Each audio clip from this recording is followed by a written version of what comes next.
këtë pjesë të dashur miq për nevojën e investimeve në komunat tona, kemi shumë vende të bukura në Kosovë. Isha këtë ditë në Shalë të Bajgorës dhe atje ka një mrekulli që natyra na e ofron dhe ka një përpjekje për të investuar edhe në Shalë të Bajgorës, por Shala është një krahin shumë e madhe, ka fshatra të shpërndara, e nganjëherë nuk shihen shumë ndoshta investimet që bëhen, mund të bëhen në zonat ku banojnë vetë banorët, por ato që shihen nga një investim që mund të jetë bërë nga institucionet atje, ka një sinjalizim pak më të mirë tash në rrugën që çon deri në Shalë, ka një shtigje të shtruara pak më mirë dhe ka një disponim të njerëzve për të investuar atje.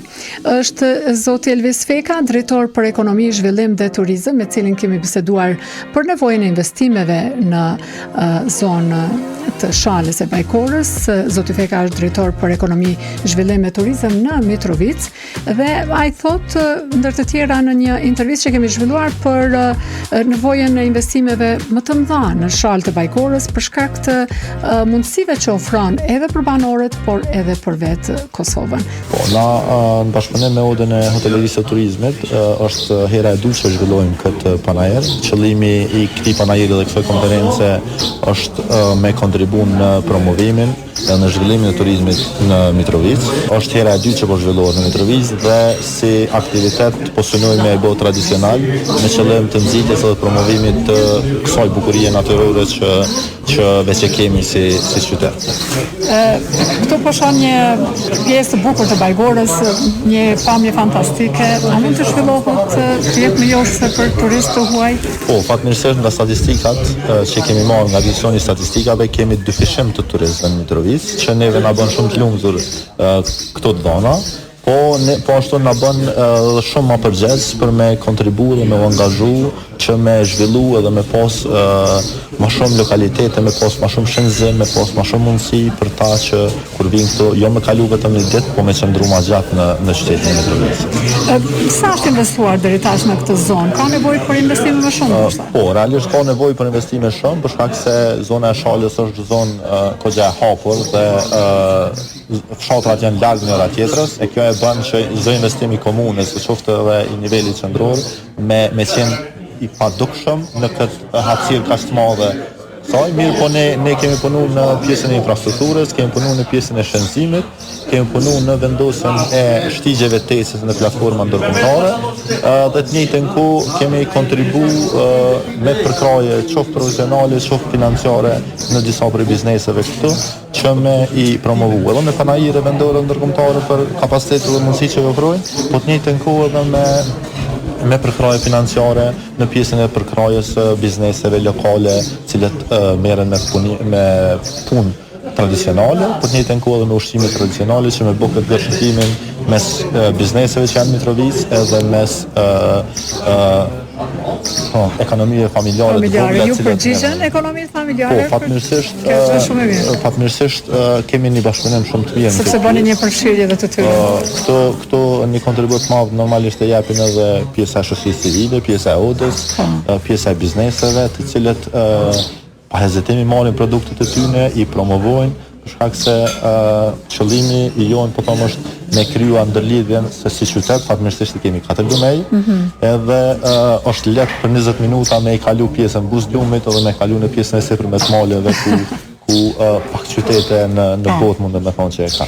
Ndoshta duhet bëni pak më shumë këtë pjesën e turizmit, të jashtë më shumë turist për Mitrovicën edhe për shkak të rrethanave që Mitrovica ka në rrethanat politike, ndoshta duhet ta mundni këtë pjesë me këto investime.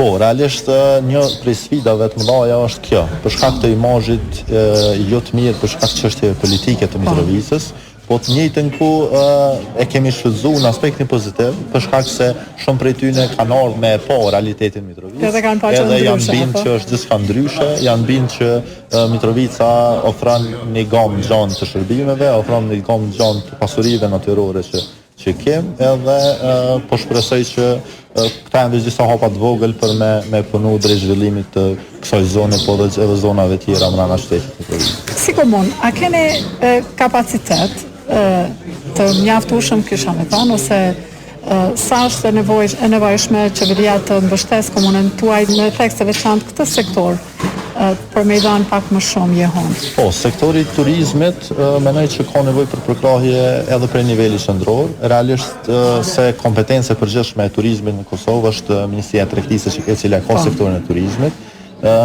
Ndërsa ne si komuna për shkak mungesës kapaciteteve që i kena, jemi të mundu në pjesën optimale me bë investime në këtë zonë. Mirëpo ka shumë sfida.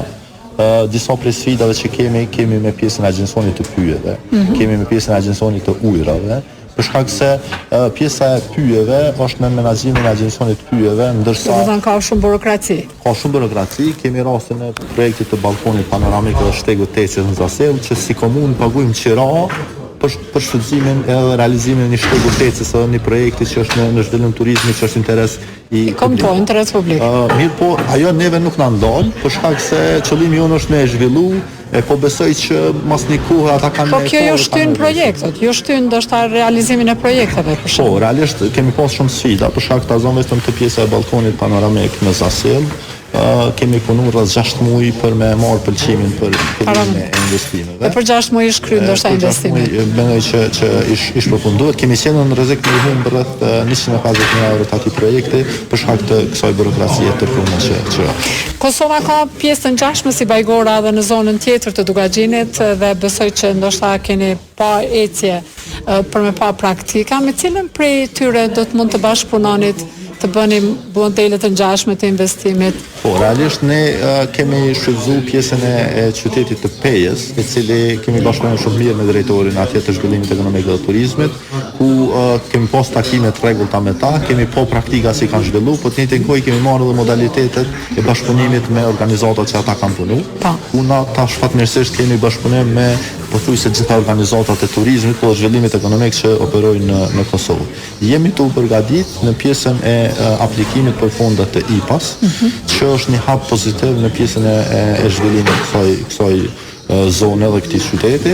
Po shpresoj që kemi pas çështje pozitive edhe me përfitu grante, për shkak se vlerësoj që fondet e jashtme janë një kontribut shumë i madh, kontribut shtesë në pjesën e zhvillimit të turizmit. A mendoni që do të ndihmonin këto investime dhe banor të këtuhet ose një kthim të banimit të njerëzve edhe në për këto zona, sa vend i bukur këto Bajgora? Po, realisht me ajo që ka neve na bën të lumtur është që gjatë vizitës që kemi pas javën e kaluar të Azom, kemi pas gjatë hapjes së shtegut, kemi pas banor të cilët kanë filluar me i ndërtu villat e tyre për shkak se e kanë pa që është ka zhvilluar një shteg edhe do të me u kthy. Kjo normalisht neve na bën shumë të lumtur për shkak të zhvillimit të turizmit në Mitrovica. Faleminderit shumë, ishte shumë kënaqësi. Do t'ju përcjellim me pas çfarë punë po bëhet në këtë bukuri. Me kënaqësi më të madhe. Për mua është kënaqësi kur secili e jap ka një kontribut vogël në pjesën e promovimit të turizmit në Mitrovica. E na jemi të bëhopa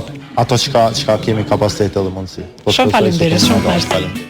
Ota e hotelerisë dhe turizmit të Kosovës është të nevojshme të vijë në pa potenciale turistike dhe mundësit për zhvillimin e shalës së Bajgorës si destinacion turistik, por jo vetëm të shalës së Bajgorës, por edhe të zonave tjera në Kosovë. Thot drejtori i Odës Hysen Sogojeva.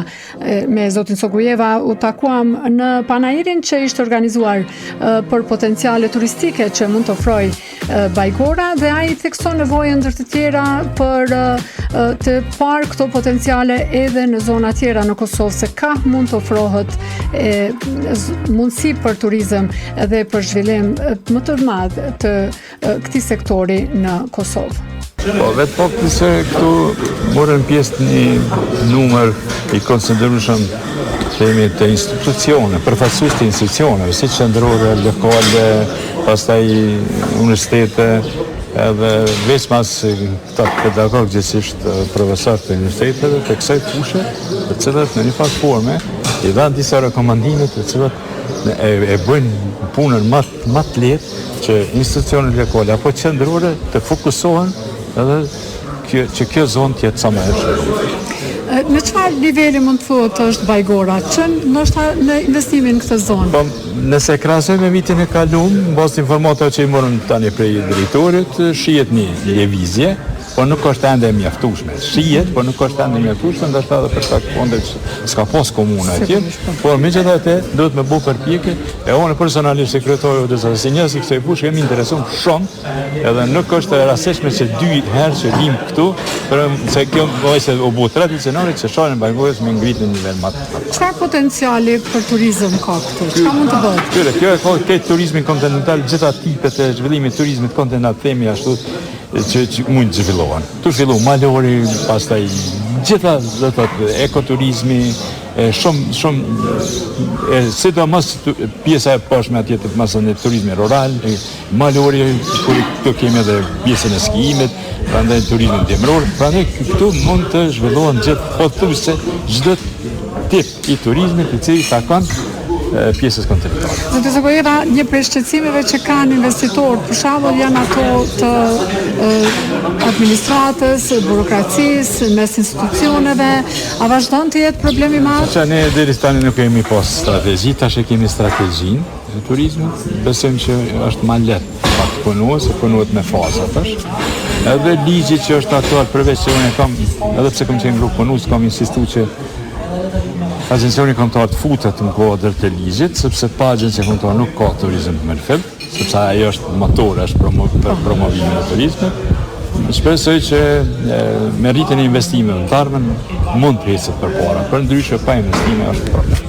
A e shihni një perspektivë nëse investohet në këtë lokacion për banorët e këtu ose kthimin e atyre që janë shpërndarë? Gjitha kushtet për zhvillimin e turizmit janë këto.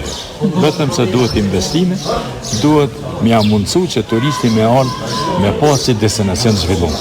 Me pas hotele, me pas restorane, me pas rrugë, me pas ndriçim, me pas shëndzim, me pas digitalizim, gjitha këto, për atëherë turisti e ka më lehtë me ardhë edhe mund të thithëm një numër konsiderueshëm si vendor po ashtu të jashtë. Çfarë është komunikimi mes këtyre institucioneve, këtyre grupeve të shoqërisë që të bëjnë bashkë në këtë strategji? Na jemi ODZ e turizmit, për fat mirë me komunën e Mitrovicës kemi një raporte të mira sepse na u kanë përgjigj që edhe ky organizim është i përbashkët ODA dhe komuna, prandaj kam drejt prezidenti kemi bashkëpunim, por me institucionet qendrore është pak më problem.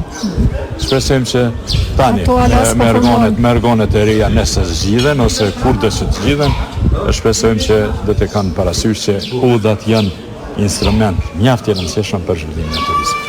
Çfarë komunikimi keni me investitorë shqiptarë që mërmërgjimtarë tanë që kemi ndoshta prej tyre të interesuar? Këtu do të me veç me promovu, kur bëhet promovimi edhe të kemi situatë stabile donatorët. A keni në nivel promovimi të duhur? Ende jo, sepse nuk ekziston agencioni kombëtar. Pa agencion kombëtar nuk kemi problem. Mirë, po komuna po mundohet, ose komunat në përgjithësi në mënyrë vetanake, po edhe ne si ODA, si shoqëri themi ato nga ona po mundohemi që të kemi një nivel.